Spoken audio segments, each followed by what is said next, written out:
Welcome to In 5 Minutes. In this particular video clip, we are going to discuss the power calculations of double sideband full carrier AM signal.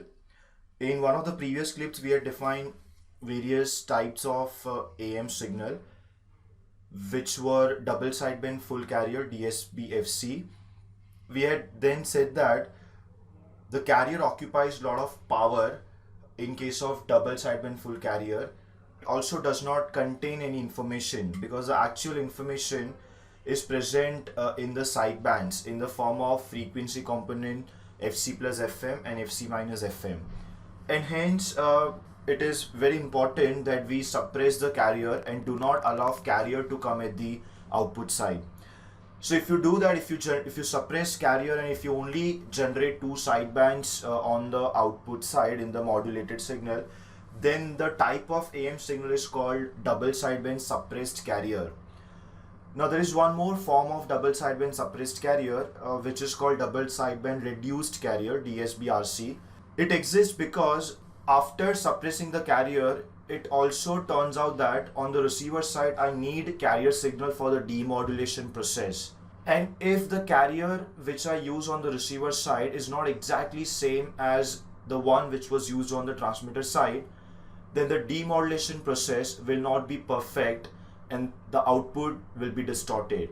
And hence, it becomes very important to use the carrier signal on the receiver side, which is being extracted from the incoming received signal. But if there is no carrier in the received signal, then you cannot extract the carrier signal, and hence you cannot have the carrier which was used on the transmitter side. And hence, to solve this problem, we attach a very weak carrier signal to the double sideband suppressed signal, and that gives us double sideband reduced carrier. Because this carrier is of low amplitude, weak amplitude, it does not occupy a lot of power like DSB-FC.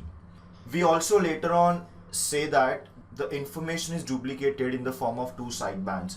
Both the sidebands contain the same information, and hence we may suppress one of the two sidebands, and that gives us SSB signal, single sideband signal.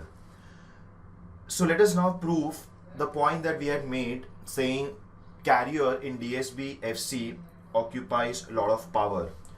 For this, we will first start with the expression of the AM signal. AM signal has three components: Vc 2 pi cos Fct was nothing but the carrier signal.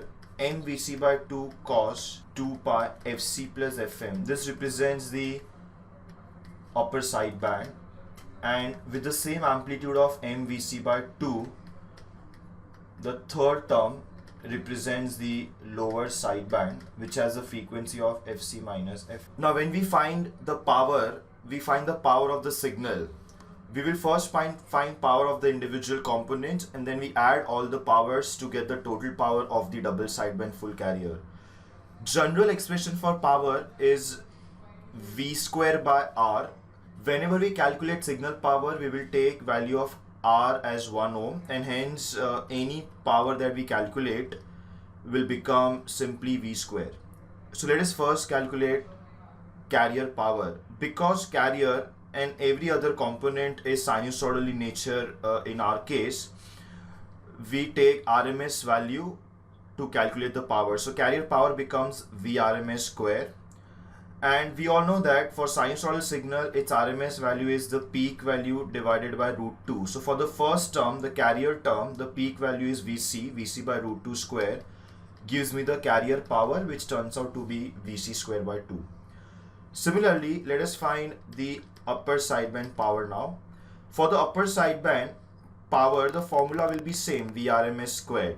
And VRMS will be peak value divided by root 2. But the peak value of the upper sideband this time is mVc by 2 divided by 2 is the RMS value, and square of it gives me the power. So it becomes m square Vc square by 8.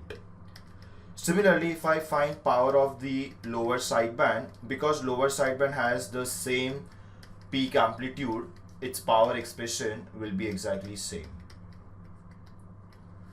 Once I've got power values of all the three components, I can now define the total power. The total power will be the carrier power plus the power in the two sidebands, which is upper sideband and the lower sideband. This can further be written as carrier power plus the total sideband power. So here PSB is nothing but the power in both the sidebands, which is P USB, P LSB added together, and because both are exactly same, when you add them it becomes m square Vc square by 4.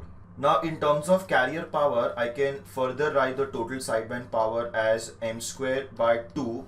If I keep m square by 2 aside, I am left out with Vc square by 2, which is nothing but my carrier power. As you can see, Vc square by 2 was the carrier power. So the total sideband power becomes n square by 2 into the carrier power. So if I come back to my total power expression Pt, it is Pc plus the sideband power is m square by 2 into the carrier power, and this gives me very important expression for the total power, which is Pc into 1 plus m square by 2.